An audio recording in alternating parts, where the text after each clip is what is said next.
வெற்றிவேல் முருகனுக்கு அரோகரா. தைப்பூசம் அப்படிங்கிறது தமிழ் கடவுளான முருகனை தமிழர்கள் வணங்கி கொண்டாடப்படும் ஒரு திருவிழா. தை மாசத்துல பூச நட்சத்திரமும் பௌர்ணமியும் சேர்ந்து வரும் நாள் தான் இந்த தைப்பூசமாக கொண்டாடப்படுது.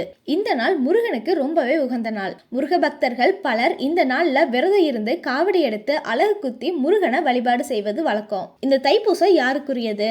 அன்னைக்கு எந்த தெய்வத்தை எப்படி வழிபட வேண்டும்? தைப்பூச வழிபாடு தோன்றிய கதை என்ன? தைப்பூச நாளுக்குரிய சிறப்பு என்ன அப்படிங்கறத பத்தி உண்மையான விளக்கங்களை தெரிஞ்சு கொண்டு அன்றைய நாள்ல விரதம் இருந்து வழிபட்டா இறையருள முழுவதுமாக பெறலாம். கந்தன், குமரன், வேலன், சரவணன், கார்த்திகேயன், சுப்பிரமணியன் அப்படின்னு பல பெயர்கள்ல அழைக்கப்படும் முருகனுக்கு உகந்த தைப்பூச திருநாள் இந்த வருஷம் பிப்ரவரி 11 கொண்டாடப்படுது. தைப்பூச திருவிழாவை கொண்டாடுவதற்கான ஏற்பாடுகள் முருகப்பெருமானின் 6 படை வீடுகள்ல இருக்கிற தலங்கள்ல சிறப்பாக நடைபெற்று வருது. குன்றிருக்கும் இடமெல்லாம் குமரன் இருக்கும் இடம் அப்படின்னு சொல்லுவாங்க. அதே போல முருகன் கோயில்கள் அனைத்திலையும் மிக முக்கியமான விழாவாக தைப்பூசம் கொண்டாடப்படும். முருகப்பெருமானுக்குரிய முக்கிய வேண்டுதல்கள்ல ஒண்ணு காவடி எடுக்கிறது. இந்த காவடி எடுக்கும் முறை முதல்ல பழனி மலையில தான் தோன்றியது.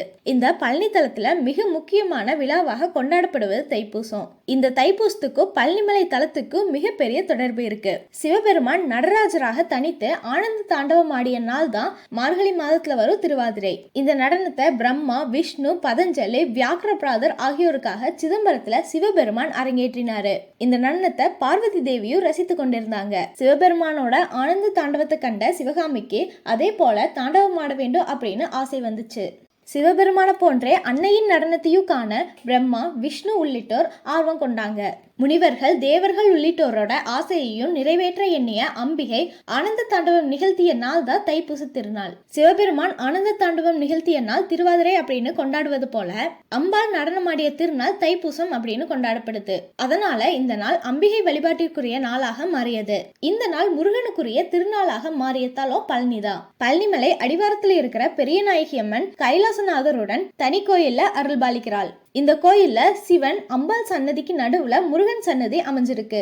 கோவிலோட பிரதான தெய்வமாக பெரியநாயகி அம்மனும் சிவனும் இருந்தாலும் பிரதான வாசலும் கொடிமரமும் முருகன் சன்னதிக்கு எதிராகவே அமைஞ்சிருக்கு. கோயிலுக்குள்ள வரும்போது முதல்ல முருகனை தரிசித்து விட்டு அதுக்கப்புறம் தான் அம்பாளையும் சிவனையும் தரிசிக்க முடியும். காலப்போக்குல இந்த கோயிலோட பிரதான தெய்வமாக முருகனே மாறினாரு. தைப்பூச விழாவுக்கான கொடி முருகன் சன்னதிக்கு எதிரில் இருக்கிற கொடி மரத்திலேயே ஏற்றப்படுகிறது. இதனால தைப்பூச விழாவும் முருகனுக்குரிய விழாவாக மாறி போனது. இப்ப தைப்பூச விழா பெரியநாயகி அம்மன் கோயிலேயே நடத்தப்படுகிறது. தைப்பூச விழாவோட 7ஆம் நாள்ல நடக்கும் தேரோட்டமும் இந்த கோயில்ல இருந்து புறப்பட்டு வீதி உலா வரும். இதே போல பழனிமலை கோயில்ல அமைஞ்சிருக்கிற தண்டாயுதபாணி சுவாமியும் அபிஷேக பிரியரான சிவனோட அம்சமாக திகழ்கிறார். இங்க முருகனுக்கு தினமும் 6 முறை அபிஷேகமும் அலங்காரமும் நடத்தப்படுது. ஆண்டி கோலத்திலையும் ராஜ அலங்கார கோலத்திலையும் மட்டும் இல்லாம இன்னும் சில சிறப்பான கோலங்கள்லயும் அவர் காட்சி தருகிறாரு.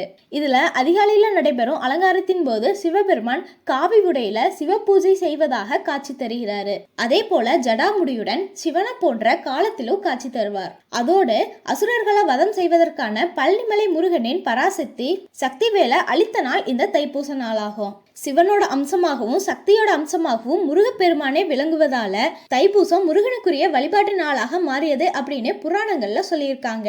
இந்த வருஷம் தைப்பூசம் பிப்ரவரி 11 கொண்டாடப்படுகிறது. கடல் கடந்தும் தைப்பூச திருவிழா கொண்டாடப்படுகிறது. சிங்கப்பூர்லயும் மலேசியாவிலையும் தைப்பூச கொண்டாட்டங்கள் களை கட்டும். வெற்றிவேல் முருகனுக்கு அரோகரா.